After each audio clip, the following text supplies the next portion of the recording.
Bayangkan, sebuah kerajaan membangun tembok sepanjang lebih dari 100 km bukan di ibu kotanya, tapi tepat di ujung dunia yang mereka kuasai. Inilah Hadrian's Wall. Sekitar tahun 122 Masehi, Kaisar Hadrian dari Kekaisaran Romawi memerintahkan pembangunan sebuah benteng raksasa di Britania. Bangunan ini kemudian dikenal sebagai Hadrian's Wall. Tembok tersebut membentang sekitar 117 km, melintasi wilayah yang sekarang menjadi Inggris bagian utara, dari kawasan Wallsend di timur hingga Bowness-on-Solway di barat. Namun, pertanyaannya adalah, mengapa Romawi membangun tembok sebesar ini?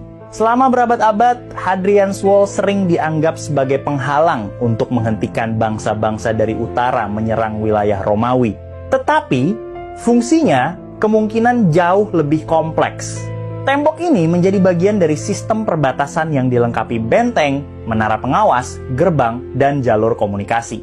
Pasukan Romawi dapat mengontrol siapa yang masuk dan keluar dari wilayah kekaisaran.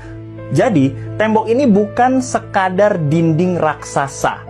Ia adalah bagian dari sistem keamanan perbatasan Romawi. Yang menarik, pembangunan tembok ini membutuhkan tenaga dan sumber daya yang luar biasa. Di sepanjang jalurnya terdapat banyak benteng yang menjadi tempat tinggal para tentara Romawi. Bayangkan, pemandangannya hampir 2000 tahun lalu.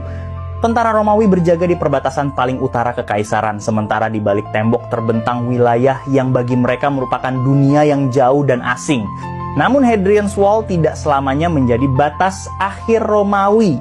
Beberapa dekade kemudian, Romawi bahkan membangun Antonine Wall lebih jauh ke utara di wilayah Skotlandia. Tetapi wilayah tersebut akhirnya ditinggalkan dan Hadrian's Wall kembali menjadi salah satu perbatasan penting Britania. Hari ini, sebagian besar tembok aslinya memang sudah hilang. Namun sisa-sisanya masih dapat ditemukan melintasi lanskap Inggris. Dan dari reruntuhan tersebut, kita bisa melihat betapa besar kekuatan Romawi dalam mengatur wilayah kekaisaran mereka. Hampir 2000 tahun berlalu, tetapi jejak Hadrian's Wall masih bisa kita lihat sampai sekarang. Tembok ini bukan hanya peninggalan Romawi, tapi juga menjadi bukti bagaimana sebuah kekaisaran besar menjaga batas wilayahnya. Kalau kamu hidup di zaman Romawi, berani nggak jadi tentara yang berjaga di tembok ini? Tulis jawabanmu di kolom komentar dan ikuti channel ini untuk menjelajahi sejarah dan misteri dunia lainnya.